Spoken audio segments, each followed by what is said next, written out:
eh, remaja-remaja itu sering berteman melalui game ya, melalui game, membuat grup-grup tertentu.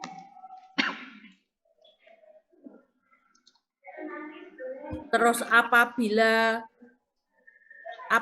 salah satu dari mereka mendapatkan perundungan secara digital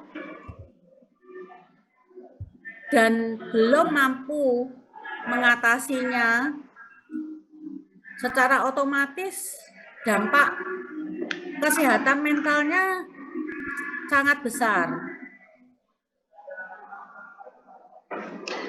Bahkan ada yang takut masuk sekolah, takut keluar rumah, bahkan pergi ke mall pun takut bertemu temennya, takut bertemu gurunya, takut bertemu orang lain. Contohnya misalkan kalau perundungannya menyangkut body shaming, oh si X gendut, si C kurus kering apa, oh si A, si B, si C kulitnya hitam dan lain sebagainya, banyak sekali gitu. Ya, baik, terima kasih. Untuk pertanyaan selanjutnya, perubahan sikap atau perilaku apa saja yang biasanya terlihat pada remaja yang menjadi korban cyberbullying?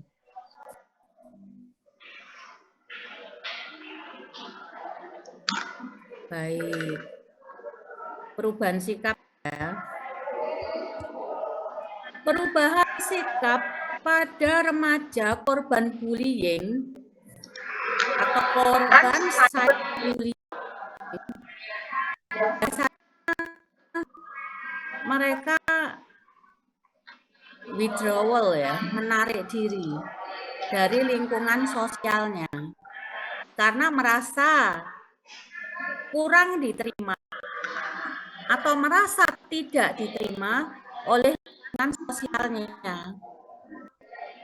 sehingga mereka cenderung merasa ketakutan, merasa ragu, merasa kurang percaya diri untuk bersosialisasi dengan lingkungan teman-temannya, lingkungan sosialnya, dan lain sebagainya.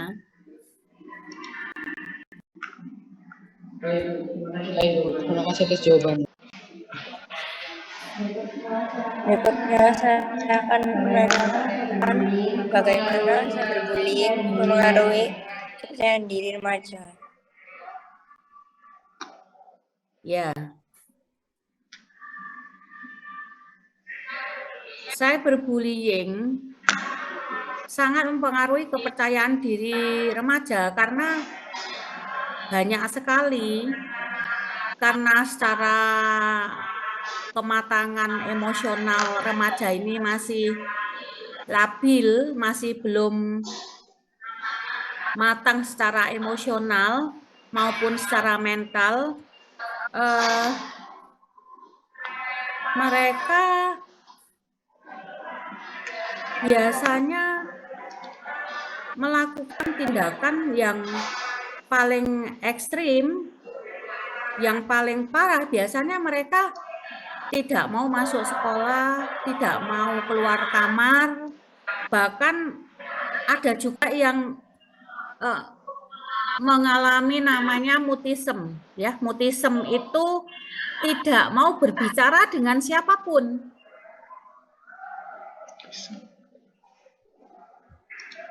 Saya pernah nangani anak yang mengalami mutisme itu, diajak ngomong siapapun enggak mau. Gurunya datang ke rumah enggak mau bicara, saya datang ke rumahnya juga sulit sekali bicara. Dia berbicara hanya pada orang tuanya saja, tidak berani bicara dengan orang lain. Nah, selain itu dia jadi kalau di sekolah mungkin dia jadi sering menyendiri, ketika disuruh maju di depan kelas jadi ketakutan, kecemasan, dredeg, gemeter, atau ketika ada pelajaran tertentu dia juga menghindar. Baik, terima kasih Bu atas jawabannya. Baik. Apakah tekanan mental akibat cyberbullying dapat mempengaruhi pola makan atau kondisi gizi remaja? Jika iya, bagaimana hal ini terjadi? Misalnya, melalui emotional eating atau kehilangan nafsu makan?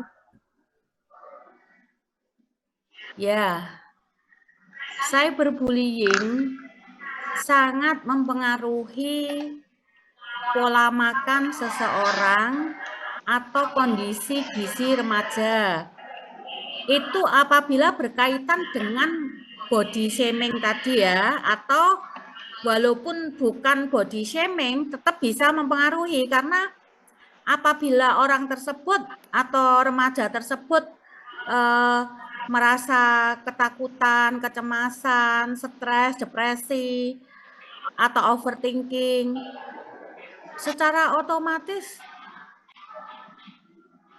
nafsu makannya bisa jadi menurun ya.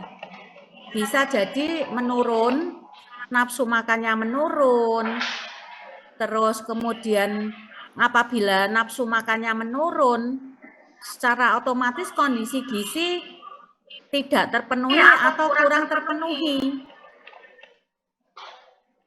Nah, saya menangani juga anak-anak remaja yang mengalami cyberbullying dengan body shaming ya, sehingga dia mengalami anoreksia atau ketika makan dimuntahkan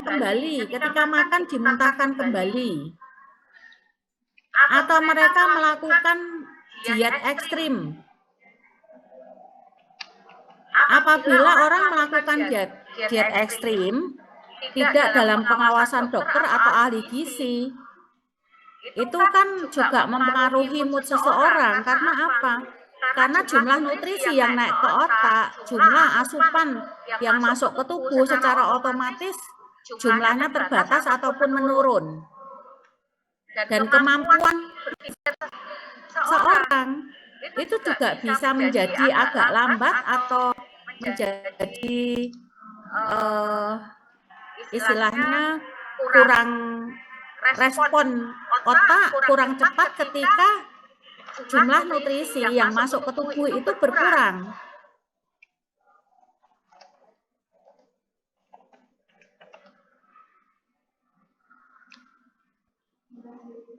Terima kasih. Karena hormon stres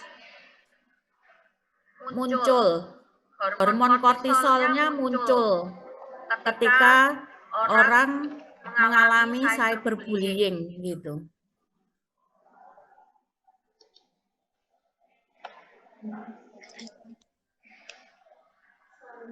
Selanjutnya, jika seorang remaja merasa tidak percaya diri akibat komentar negatif tentang penampilan atau tubuhnya, bagaimana hal ini bisa mengaruhi pola makan dan pilihannya sehari-hari?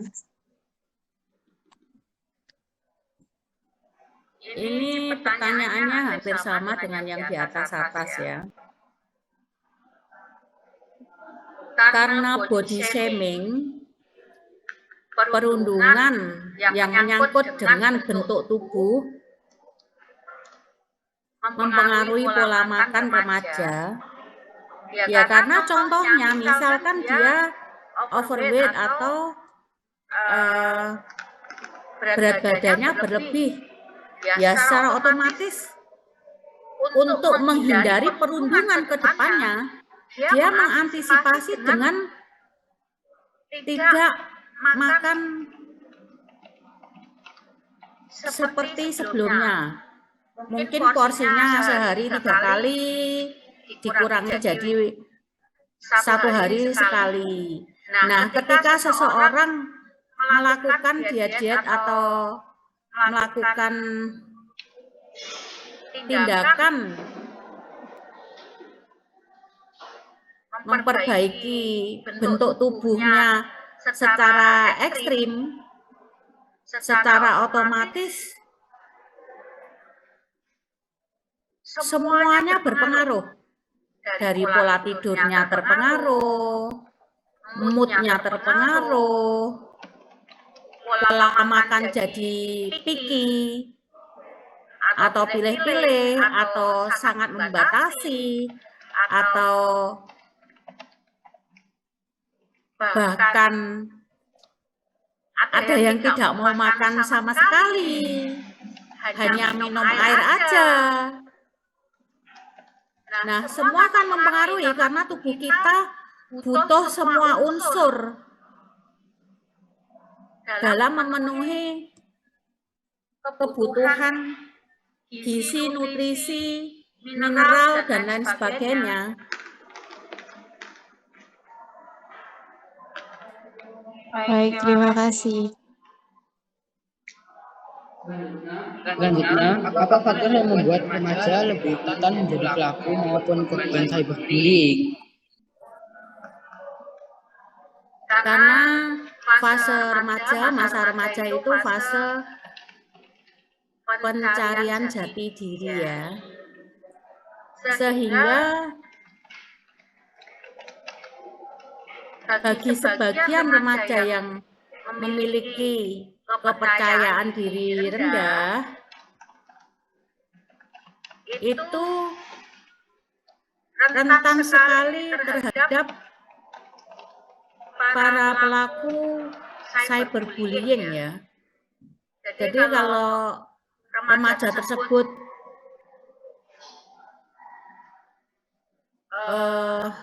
kepercayaan dirinya rendah, terus kemudian dukungan sosialnya rendah, terus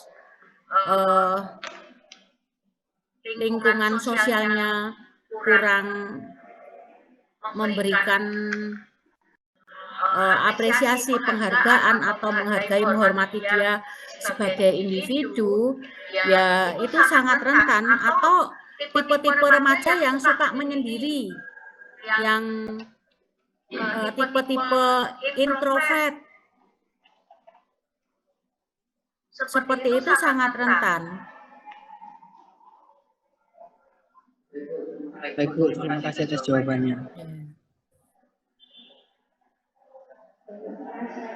Berikutnya saya akan menanyakan tentang strategi atau langkah apa yang efektif untuk mencegah dan mengurangi cyberbullying di kalangan remaja.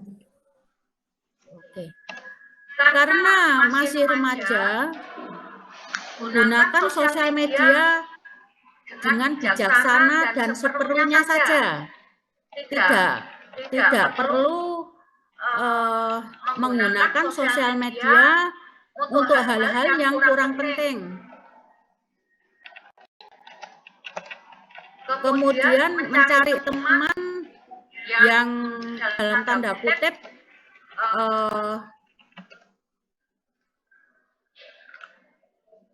seumuran. Kemudian mencari teman yang istilahnya sebaya. Kemudian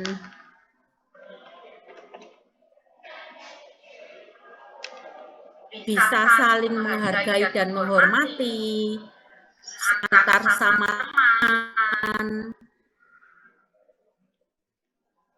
Kemudian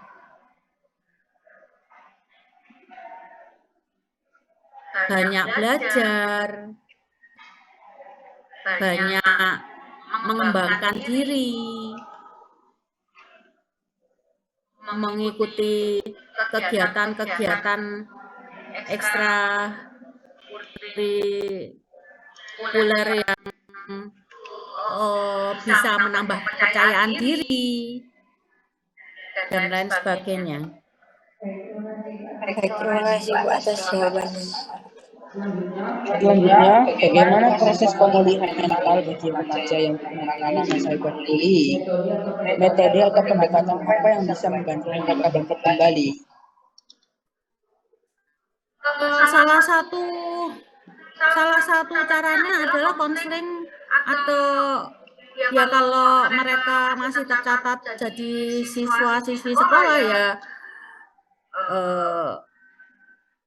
datang ke guru BK untuk mendapatkan solusi. Kalau saya tangani banyak juga yang mereka diantar orang tuanya untuk mengunjungi psikolog profesional agar bisa dibantu dalam pemulihannya. Karena kalau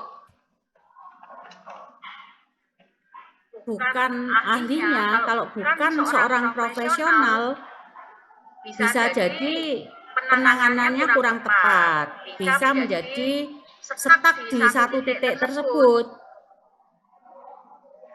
Nah, nanti kalau dibawa ke guru BK, misalkan guru BK memberikan solusi, memberikan saran. Tapi kalau guru BK juga tidak mampu mengatasinya, ya harus ke psikolog profesional. Kami sering juga dapat refer dari sekolah-sekolah untuk problem-problem anak remaja yang mengalami krisis kepercayaan diri akibat cyberbullying. Seperti itu. Terima kasih atas jawabannya, Bu. Terima kasih, Bu. Metodenya dengan konseling, pendekatan secara humanistik gitu ya. Terima kasih, Bu, telah menyempatkan waktu untuk wawancara ini. Sebelum berakhirnya wawancara ini, ada tanpa foto bersama dulu, Bu. Oh iya, saya tambahkan ya, untuk anak-anak yang mengalami cyberbullying bisa juga dilakukan asesmen ataupun terapi kalau di psikolog gitu. Dilakukan asesmen dan terapi. Baik, siap, kami tunggu untuk fotonya. Ya.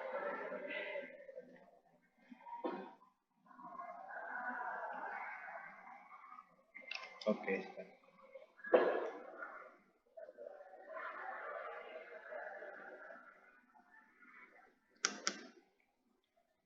Sudah. Closing. Apakah ada yang ingin ditanyakan? Mungkin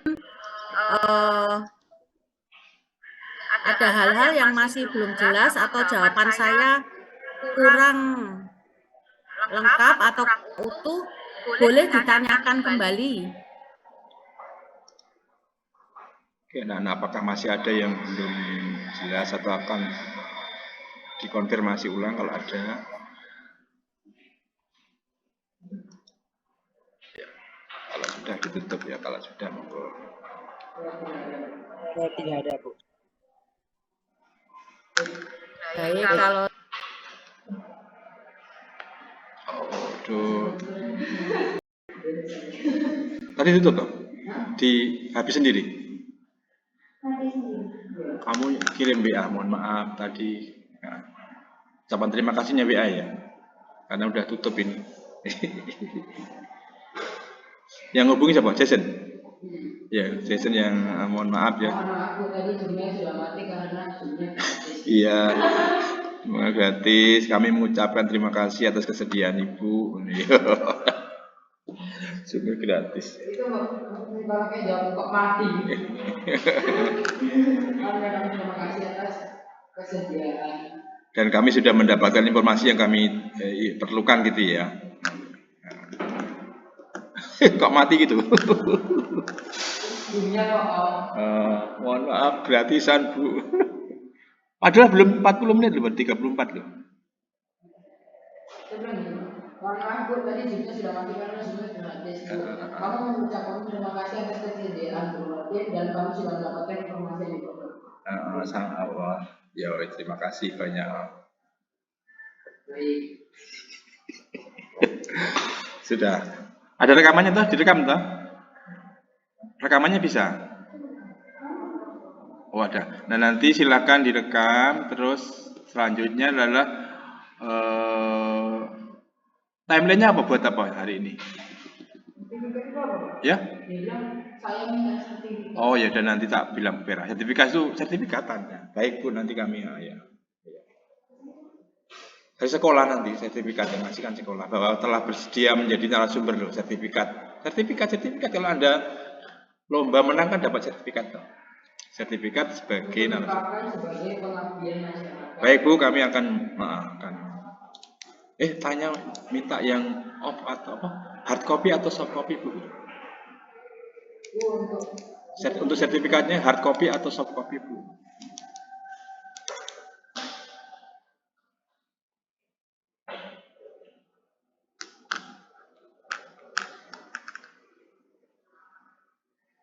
Dia nama lengkap Siti Gurwati. Oh iya, berarti itu nanti yang dimuat. Nanti kirim ke saya ya nama lengkapnya, kamu tulis dulu nama lengkapnya. Apakah ini Bu sudah betul Bu Nuria? Dia sudah. Oh sudah, ya udah kirim ke kami. Enggak. Terus jawaban apa lagi dia? Soft copy enggak apa-apa. Oh soft copy ya, nanti oke. Karena kan mengirimkannya segera. Ya segera nanti kami segera. Kok gratisan enggak ngono? Saya kira pakai tim jadi lebih. Kalau Google Meet itu berapa jam? Enggak tahu ya. Kalau tadi kan sebetulnya baru 34 tapi sudah. Baik, terima kasih itu pengalamannya. Ya memang kita kurang leluasa kalau Zoom ya. Artinya kendalanya ini kalau kita nggak pakai berbayar. Nah, langkah selanjutnya nanti silakan dipelajari rekamannya, lalu hal-hal apa yang diperlukan untuk membuat infografis. Infografisnya nanti dibuat dalam bahasa Inggris ya, karena nanti itu materinya mem-learning untuk ujian. Kalau timelinemu hari ini apa? Ngapain? Sampai cari sumber di Google ya, oke. Baik, kita ke kelas aja kalau gitu. Tidak usah bayar ke kami kan? Ya? Tidak usah bayar. Loh, nggak usah bayar. Ya wih, terima kasih. Loh, tapi yang janjian kamu bayar apa? Yang janjian bayar. Tinggal sertifikat itu saja. Oh, dia bilang gitu. Dia nggak mau bayar. Ya kamu bilang terima kasih kalau.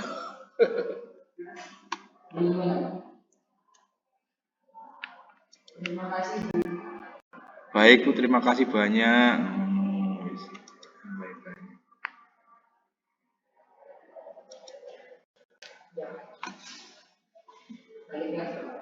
Kembali ke kelas, terus ini nama lengkap ini ya, Siti Jumrotin.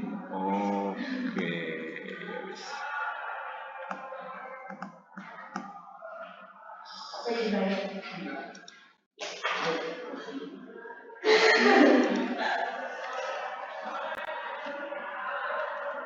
Kelompok kamu kelompok berapa? 8C kelompok 2 sudah selesai WWC R. Oke ya, oh ya Jason saya minta tolong diberi bintang 5 saja yang di Google. Siap Bu. Yang lain juga boleh yang di. Siap Bu, nanti saya suruh teman-teman saya. Ya.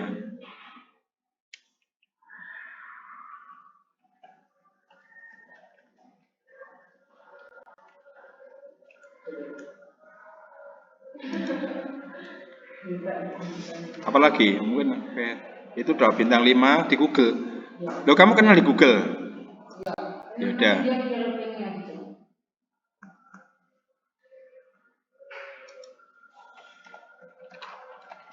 Yang lain juga boleh ngasih bintang 5 atau ngasih ulasan misalnya apa sebagai ucapan. Kan ada reviewnya, kasih review.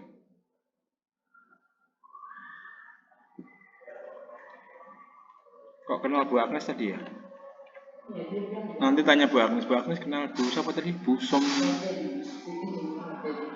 Sumrotin.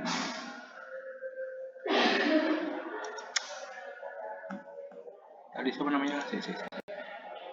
Oh, Siti. Kemarin tuh hampir bapak kok. Untung tak edit. Dikira bapak. Kan Rotin tapi gimana? Rotin. Oh.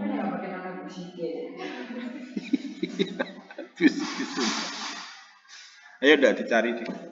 kita kembali ke kelas.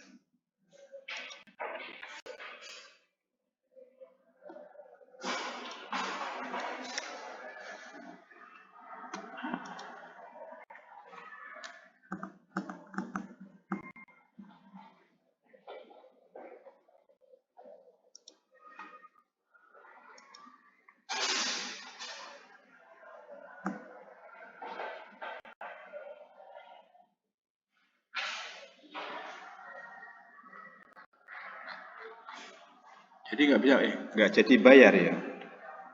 Tapi kan Anda sudah